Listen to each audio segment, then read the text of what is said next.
2019년 1월 6일 하나님께서 우리에게 주신 말씀은 사도행전 1장 6절에서 8절입니다. 사도행전 1장 6절에서 8절. 2019년 발음할 수 있어서 참 좋네요. 말씀 봉독에 올리겠습니다.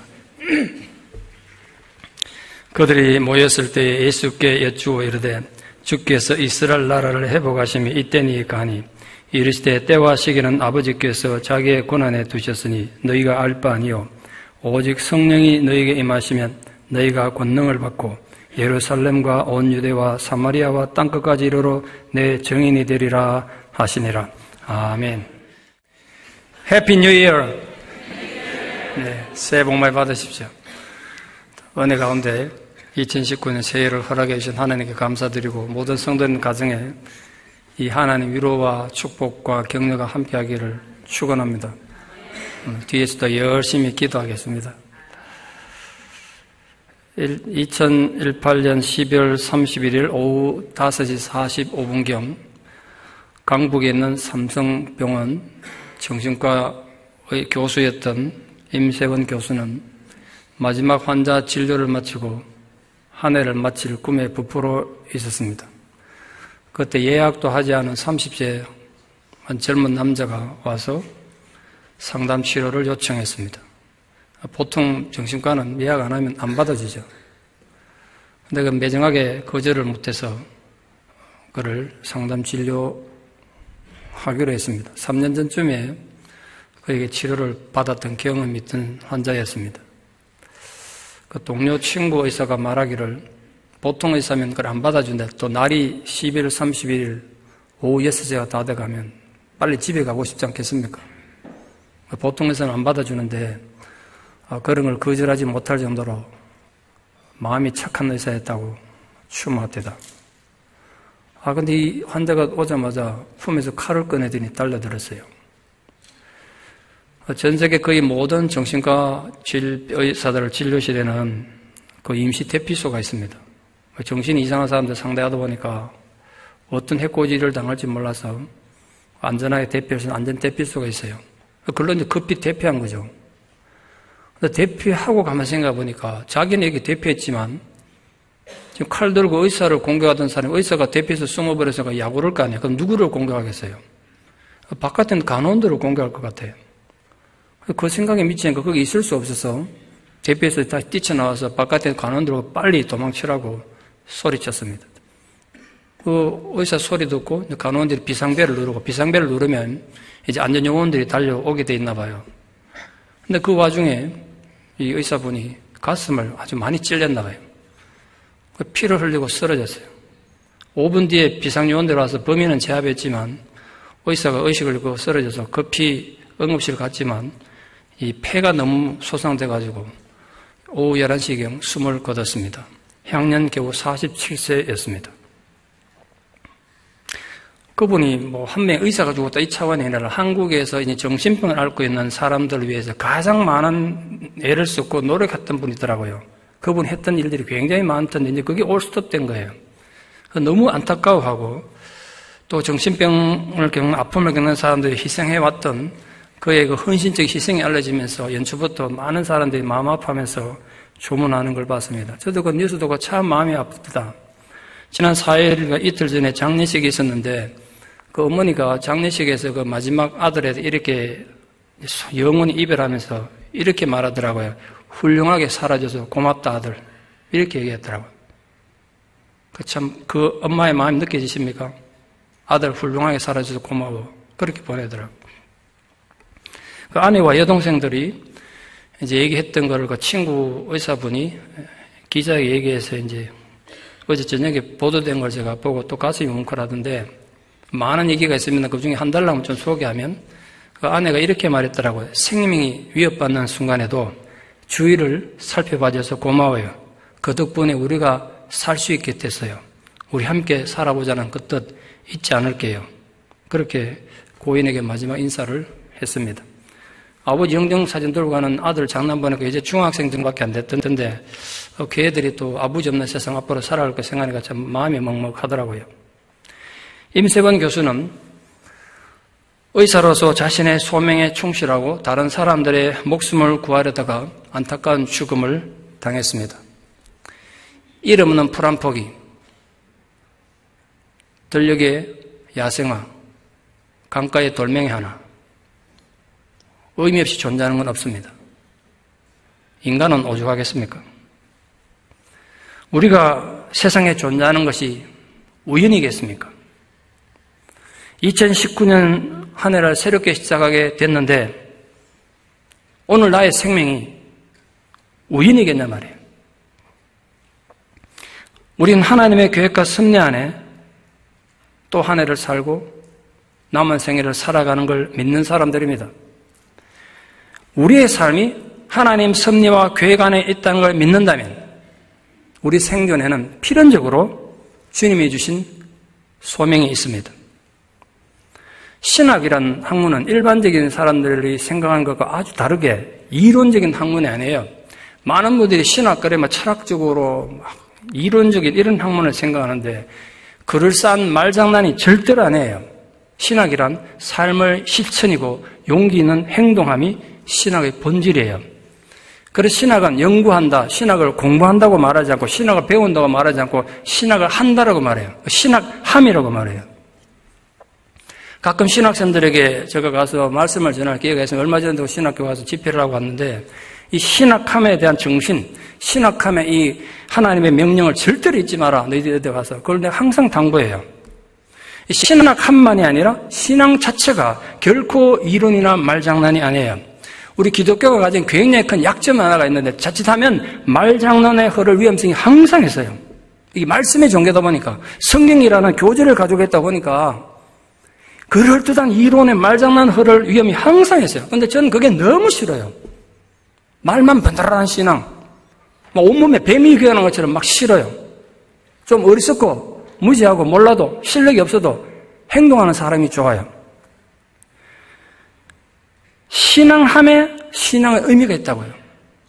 신앙을 직접 하는 것.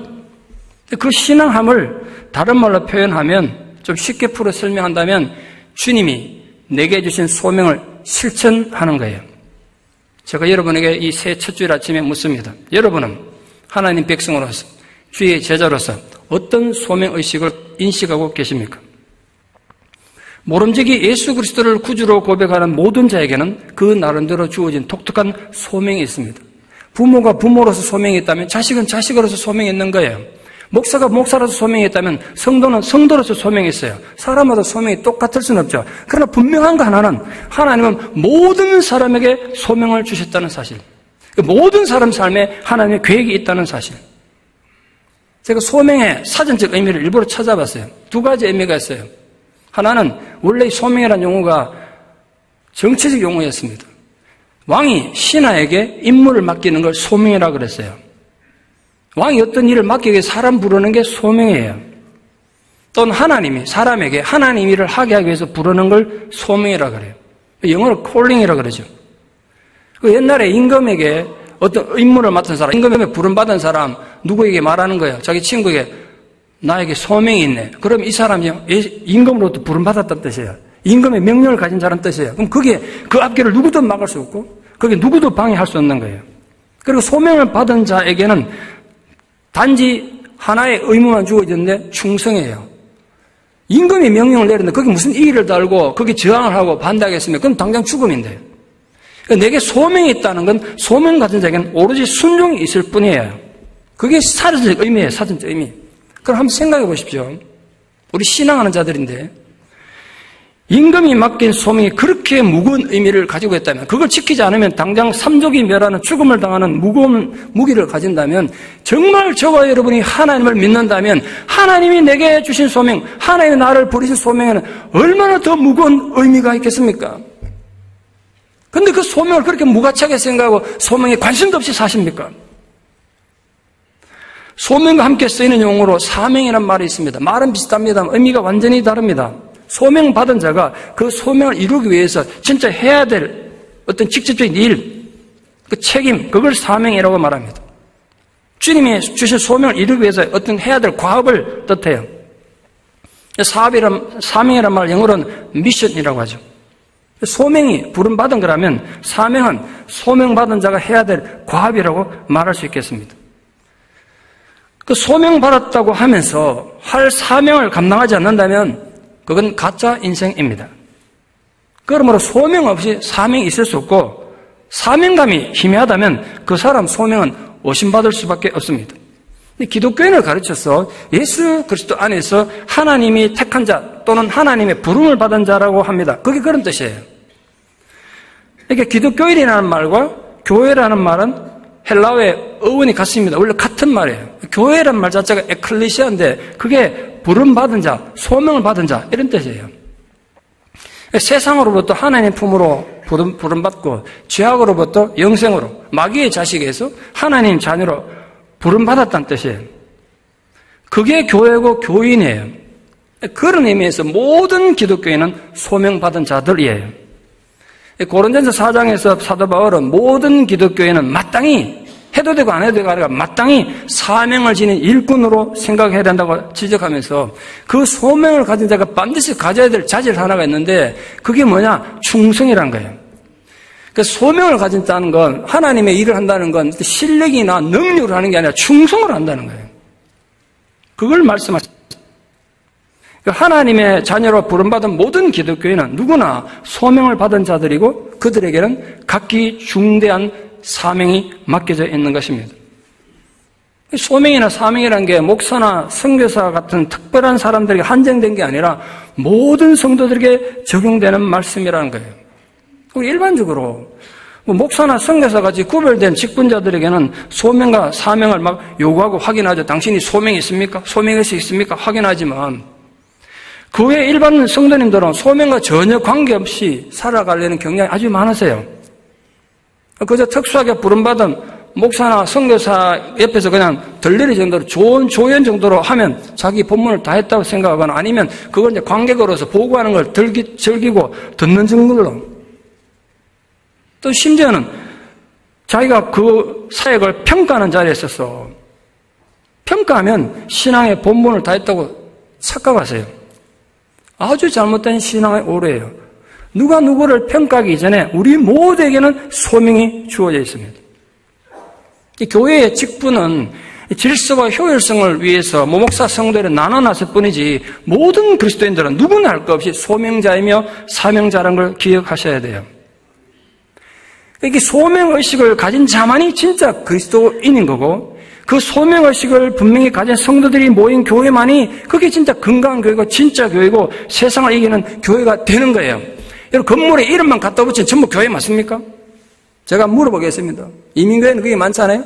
건물에 이름만 갖다 붙이면 그 전부 교회 맞냐면 저는 제 신앙이 있으면 맞다고 말할 수가 없어요. 그게 어떻게 다 교회냐고. 교회라야 교회지. 교회가 뭐냐? 소명을 가진 자들이 모인 곳이 교회란 말이에요. 그래서 우리가 이 새 첫 주에 주님이 맡기신 소명을 실천하는 성도라는 이제 한 해의 목표를 가지고 나아갈 텐데 우리에게 주어진 소명을 좀 정리할 필요가 있지 않겠습니까? 첫 번째 무엇보다 주님이 명령하신 내게 이런 소명이 있구나. 자신의 소명을 깨닫는 성도들 되기를 바랍니다. 오늘 본문에 하면 적어도 우리에게 4가지 소명이 주어졌다고 성경에 기록되어 있습니다. 어떤 특별한 사람이 준 게 아니라 모든 성도에게 준 거예요. 첫째는 예루살렘을 향한 소명이 있습니다. 바로 나 자신과 우리 가정을 향한 소명이에요. 앞으로 또 좀 더 자세히 살펴봐야겠죠. 둘째로 유대를 위한 소명이 있습니다. 교회와 지역 사회를 위한 소명이에요. 셋째로 사마리아를 위한 소명이 있습니다. 같은 문화권에 하나님을 알지 못하는 이웃과 사회를 위한 소명이 있단 말이에요. 마지막 땅끝까지 이르는 소명이 있는 거죠. 소위 말해서 다른 문화권에 가서 불편을 감수하면서 전하는 선교에 대한 소명입니다. 앞으로 이 각 부분들에 대해서는 더 깊이 묵상하고 함께 고민해 봐야 될 것입니다. 둘째로 이 주님의 소명을 실천하기 위해서 자신을 개발하는 성도가 되셔야 합니다. 이건 소명을 실천하기 위해서 사실은 가장 중요한 부분인데 성도님들이 가장 무시하기 쉬운 거예요. 성도는 죽을 때까지 자기를 개발하고 훈련해서 그리스도의 장성한 분량으로까지 자라가야 되는 것이 성경의 명령이에요. 그러니까 해도 되고 안 해도 되는 선택이 아니라 반드시 해야 되는 명령이란 거예요. 여러분, 이 교회에서 신앙의 기준이, 성수의 기준이 뭡니까? 내가 이 정도면 성경도 많이 알고 기도도 누구보다 열심히 유창하게 할 수 있고 내 가슴이 뜨거우니까 내가 이제 이 정도면 신앙에 만족하다. 내 정도면 신앙이 성숙했다. 그렇게 말할 수 있는 분 있습니까, 여기? 뭐 어떤 분이 성탄절 카드에 목사님처럼 성경을 자기도 좀 잘 알아서 좋겠다 그러는데 박 목사처럼 성경을 잘 알면 신앙이 성숙한 건 맞습니까? 아니란 말이에요. 그 기준이 예수님인데 그 예수님도 장성한 분량으로 충만한 그때까지 자라가야 된다는 거예요.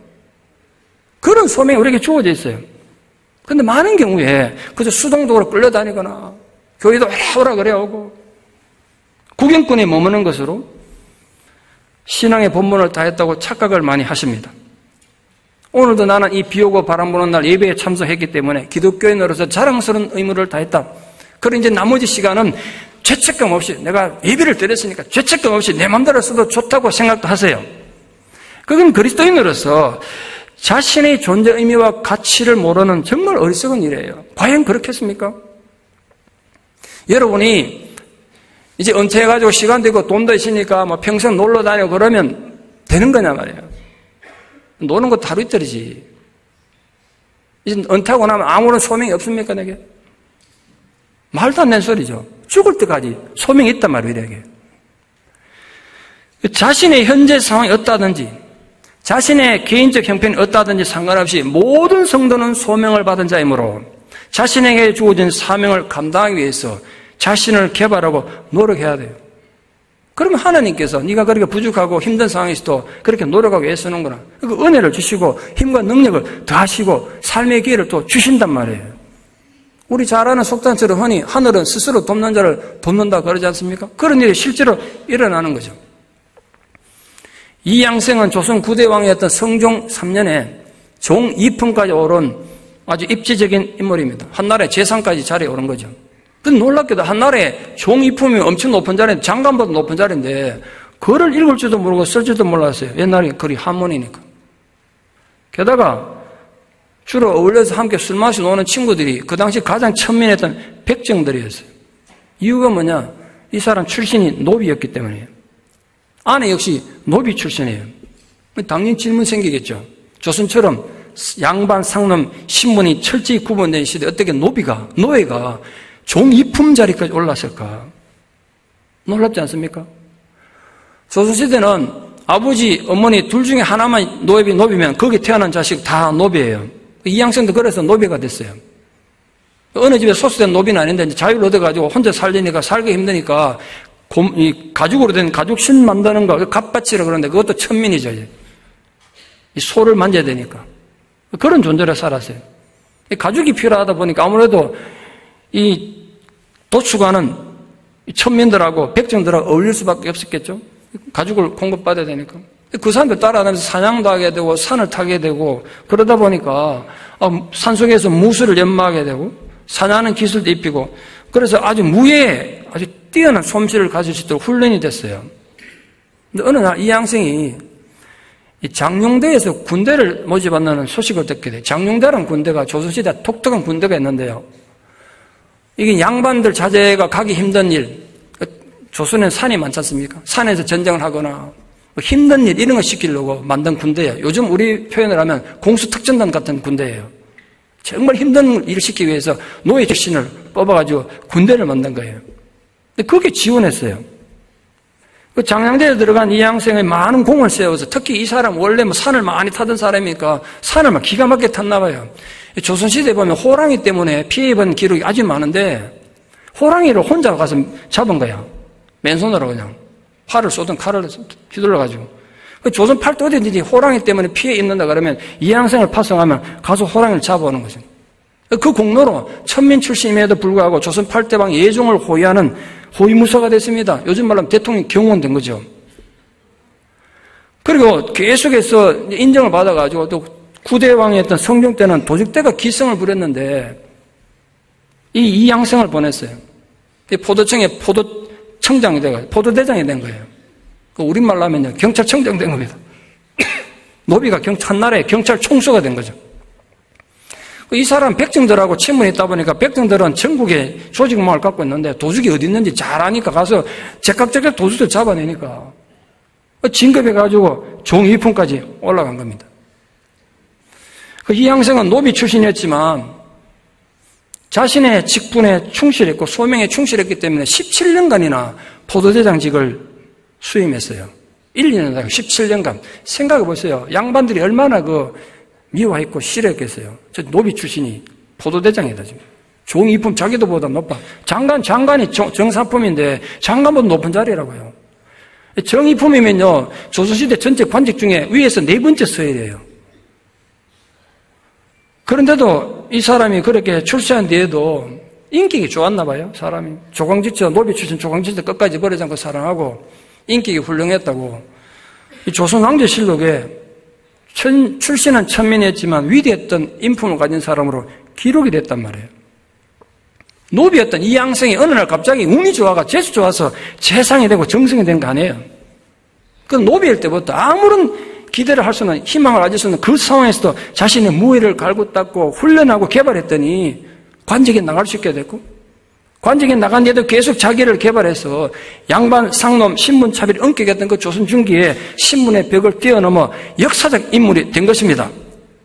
그러므로 예수의 제자 된 자들은, 소명을 가진 자들은 더욱더 자신을 개발하고 연구하셔야 돼요. 우리가 주님의 제자라면 내게 주어진 소명을 위해서 자신을 훈련하고 개발해야 될 책임이 있단 말이에요. 우리가 애들 좋은 대학 보내기 위해 과외도 시키고 학원도 보내지 않습니까? 자기 개발하기 위해서. 그런데 주님의 제자가 되기 위해서, 내가 주님의 정말 실력 있는 제자가 되기 위해서 자기 자신을 투자해서 그렇게 훈련하는 사람이 얼마나 됩니까? 자신을 훈련한다는 것은 자기에 대해서 아는 것에서 출발합니다. 자기를 알아야 훈련이 돼요. 실천적인 신앙인이 되기 위해서는 반드시 자기를 아는 것이 전제가 돼야 돼요. 자신에 대한 이해가 없으면서 자기를 모르면서 신앙을 실천한다고 하면 문제만 더 일으키고 본인도 불행해지고 공동체를 파괴해요. 그런 예는 성경에도 수없이 많고 역사에도 수없이 많고 제 30년 목회 경험에도 수없이 많이 봤습니다. 그래서 내가 깨달았어요. 사람이 자기를 아는 게 이렇게 중요하구나. 그래서 모름지기 모든 신앙인은 다른 어떤 위대한 사역을 하기보다 자신을 알아야 돼요. 그래서 자신을 아는 게 힘이고 실력이에요. 자신을 알아야 소명을 위해 준비되고 훈련되는 거예요. 여러분에 대해서 얼마나 이해하세요? 내게 약점이 뭔지, 내 어떤 부분에 문제가 있는지 객관적으로 얼마나 자기를 이해하십니까?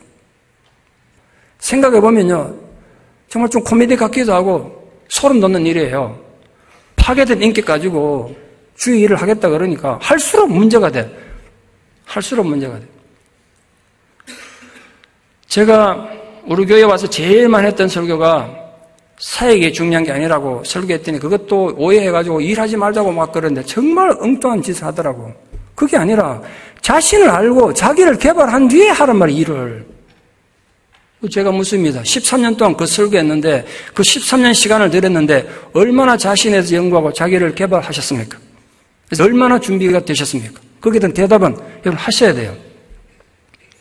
새롭게 주어진 이 한 해를 살아가면서 사랑하는 여러분들은 자신의 약점이 뭔지, 어떤 부분에서 훈련이 필요한지를 잘 파악해서 자기를 개발하여 주님이 주신 소명을 잘 감당하고 나중에 착하고 충성된 종이라 인정받는 성도들 되기를 축원합니다. 마지막 세 번째로, 이 주님이 주신 소명을 실천하기 위해서 최선의 순종을 하는 성도가 되기를 바랍니다. 아무리 자신의 소명에 대해서 이해를 하고 자기에 대해서 잘 알고 있다고 해도 실천이 없고 순종이 없으면 그 신앙은 죽은 겁니다. 행함이 없는 믿음이 죽은 것이듯이 실천과 순종이 없는 소명은 무슨 의미가 있습니까? 아무런 의미가 없습니다. 그러니까 실천과 행함이 없는 신앙은 무능한 거예요. 여러분, 성도가 무능해지면 안 돼요. 무능한 상태에 있으면 자꾸 하나님 일을 하려고 그러니까 문제만 더 꼬이게 만드는 거예요. 성도는 모른 적에 실력이 있어야 돼요.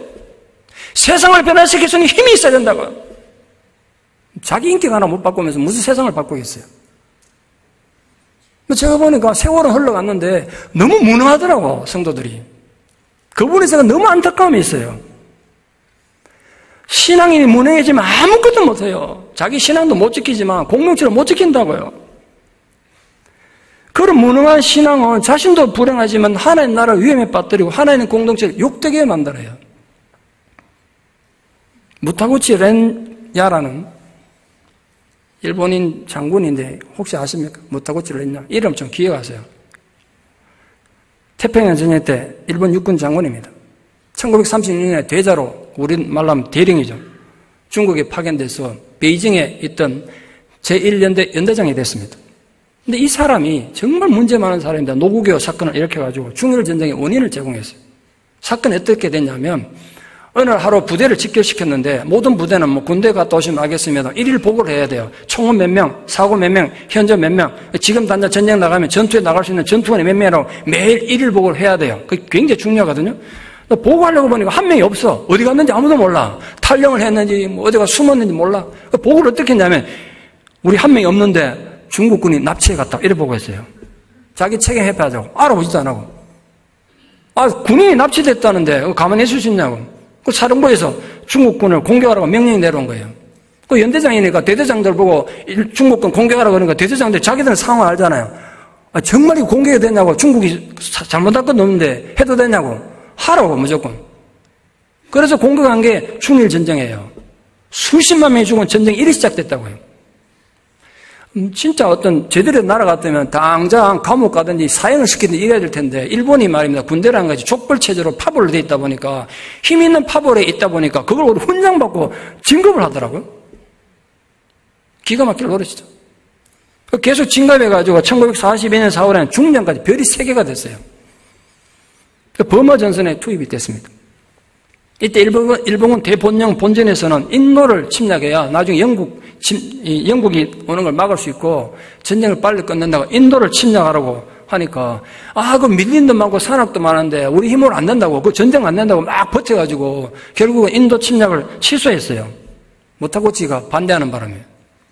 그 무타구치는 1943년에 이 버마 방위 전체를 담당하는 제15군단 군단장으로 또 승진했습니다.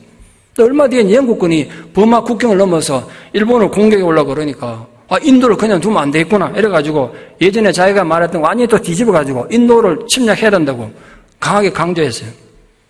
사령부에서 허락했죠. 그럼 전쟁하려면 식량도 있어야 되고 무기도 있어야 되지 않습니까? 보급이 중요한데 그 먼 거리를 가는데 보급 체계는 하나도 만들어 놓지 않고 무조건 전쟁하자 그러니까 희화의 각 사단장들, 연대장들이 이래서 전쟁 어떻게 안 된다고 우리가 무기를 식량을 어떻게 옮기냐 그러니까 말과 소를 동원하라는 거야. 그거 지고 가면 되지.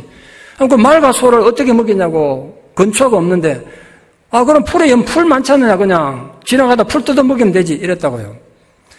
여러분 말이나 소가 야생에 풀 뜯어서 배를 채우려면 하루 종일 먹어야 돼요. 하루 종일 먹고 되새김질 해야 힘을 쓴다고. 근데 전쟁 중에 그게 가능합니까? 그러다 보니까 가다가 소 마리 다 죽어버렸어요. 죽은 소말 잡아서 식량을 하라 그러는데 그 뭐 더운 날씨에 금방 썩잖아요. 그러면 이제 식량도 옮겨야 되고 무기도 옮겨야 되는데 소말 다 죽었으면 어떡하냐고 차도 없고 병사들 보고 짊어지고 가겠어요.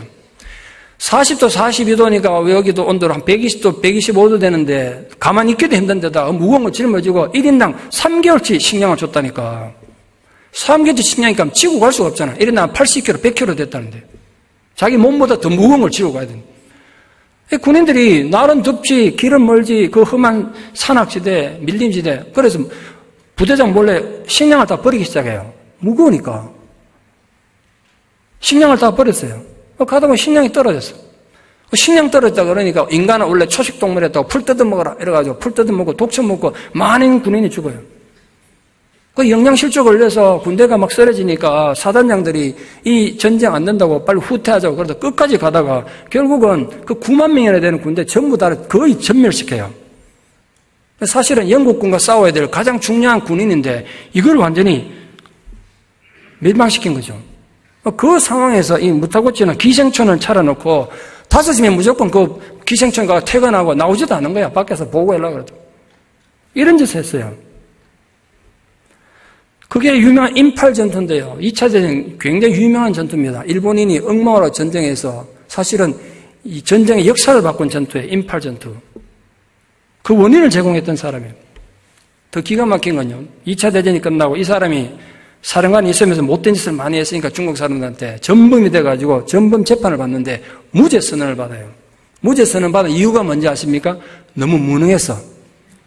너무 무능해서 일본군에게 막대한 피해를 줬고 연합군은 피해를 주지 못했기 때문에 사령관으로서 못된 짓 많이 했지만 너 무죄, 이렇게 무죄됐어요. 그러니까 일본 입장에서 이 사람이 얼마나 싫겠어요. 그러면서 돌아와가지고 일본에서는 계속 부하의 무능 때문에 인팔 전투 실패했다고 계속 떠벌리고 다녀서 지금도 무타구치 렌야면 일본 사람이 정말 싫어하는데 그 일본에 3대 오물이 있습니다. 3대 오물. 3대 오물에 들어가요. 오죽했으면요, 무타구치는 조선 독립군의 숨은 장군이다. 이렇게 말해요. 대한민국 독립의 1등 공신이라고 한국 사람들이 비웃어요. 우리가 모르면 안 되잖아요. 무타구치를 했냐. 조선 독립에 지대한 공을 했던 사람입니다. 제대로 훈련되지 못한 군인은 역사를 두고 비웃음이 대상이 되듯이 소명을 상실한 신앙이 또한 세상에서 비웃음이 된다는 것이 역사의 정언이에요. 여러분의 신앙이 부디 세상에서 비웃음거리가 되지 않도록, 비웃음거리가 되는 일이 없도록 주의해 주시기를 바랍니다. 얼마나 자주, 얼마나 다양하게 우리 신앙이 세상에서 비웃음이 됩니까? 생각하면 속상하잖아요. 열심히 믿는데 세상이 우리 보고 비웃어. 그러기 위해서는 자신에게 주어진 소명을 깨닫고 그 소명을 위해서 스스로를 훈련하고 개발하고 최선을 다해 순종하는 자세가 절실하게 필요합니다. 신앙함의 본질이란 제가 수없이 설교에서 말씀드린 것처럼 뭔가 받아 누리고 남들보다 풍요로운 삶을 즐기는 것이 결코 아니에요. 불리한 상황에서도 자신에게 주어진 소명을 깨닫고 발견하는 성도, 자신의 불행과 슬픔과 억울함과 배신감과 외로움에도 불구하고 자신을 개발하고 최선을 다해서 순종하는 성도, 그게 지금도 주님이 찾으시는 생명 있는 신앙인들입니다. 거기에 신앙의 가치가 있는 거예요. 말씀의 결론을 맺겠습니다. 미국 서부 개척 시대에는 역마차가 굉장히 중요한 운송수단이었지 않습니까? 근데 그 역마차 승객에는 1등 차표, 2등 차표, 3등 차표 구분이 되어 있었습니다. 1등표를 움직이지 않는 사람들, remain seat라고 불렀습니다. 이 사람들은 마차가 그 험한 길 가다 보면 바퀴도 고장나고 사고 나면 사고 나도 내리지 않고 좌석에 앉아서 사고 난 게 해결될 때까지 기다리는 사람이었기 때문에 그렇게 불렸어요. 2등표 사람들은 곁에 서 있는 사람, 이 뜻입니다. seated off to the side라고 불렀어요. 이 사람들은 사고 나면 내리긴 내리지만 옆에서 구경만 하는 거야. 문제가 해결될 때까지. 그래서 옆에 서 있는 사람 이렇게 불렀어요. 3등표 사람들은 움직이는 사람들 또는 밀고 돕는 자라는 뜻인데 push and helper라고 불렀는데 이 사람은 마차 고장나면 내려가지고 자기들이 마차를 바퀴를 수리한다든지 힘든 언덕 갈 때 내려가서 뒤에서 밀고 가고 그렇게 해야 됐어요. 그래서 움직이는 사람들, 밀고 돕는 자 이렇게 불렀습니다. 근데 여러분 아십니까? 옛날 역마차에만 3가지 차표가 있는 게 아니라 교회에도 3가지 차표가 있어요. 교회도 3가지 차표가 있어요. 움직이지 않고 가만히 앉아서 구경만 하는 1등표의 사람이 있습니다. 내리긴 내렸는데 아무리 나나 뒷짐지고 너희 잘하나 보자고 구경하고 서 있는 2등표의 사람들도 많습니다. 교회에 얼마나 많습니까? 그러나 예수님의 제자들은 언제 어디서나 움직이는 사람들, 밀고 돕는 자, 3등 차표 사람들이어야 합니다. 그래서 제가 묻고 싶습니다. 사랑하는 여러분들은 올 한 해 몇 등표 차표를 사셔서 이 교회에 오시려고 합니까? 이 한 해를, 그리고 남은 여생을 몇 등표 승객으로 살아가실 생각이십니까? 제가 나갈 때 차표를 팔 텐데 하나씩 구입해서 가십시오. 표 종류는 딱 3가지입니다. 뭐 고민할 거 없습니다. 3개 중에 하나만 고르십시오. 우리 모두 올 한 해 주님이 주신 각자에게 주신 그 소명, 우리 교회에 주신 소명을 깨닫고 최선을 다해 실천하며 순종하는 성도와 교회가 돼서 이후에 천국에서 잘했다, 착하고 충성된 종아 인정받는 교회 성도 되기를 진심으로 축원합니다. 기도드리겠습니다. 하나님 감사합니다. 또 저에게 한 해를 허락하시고 하나님 자녀로 살아가게 하심을 감사드립니다. 오늘 말씀을 통하여 우리에게 주어진 소명이 있다는 사실을 다시 깨닫습니다. 우리가 어떤 자세로 그 소명을 발견하고 깨닫고 그 소명을 실천해 갈지 우리 자신이 하나님 앞에 결단하게 하여 주시옵소서. 우리에게 주어진 소명이 있다는 사실을 분명히 깨닫는 성도 되기를 원합니다. 그 소명과 사명을 행하기 위하여 자신을 개발하고 자신을 이해하고 자신을 극복하는 훈련된 자들이 되게 해주시고 끝까지 믿음으로 충성하고 순종하여 착하고 충성된 종이라 인정받는 주님의 거룩한 자녀들 되게 도와주시옵소서. 예수님 이름 받들어 기도드리옵나이다. 아멘.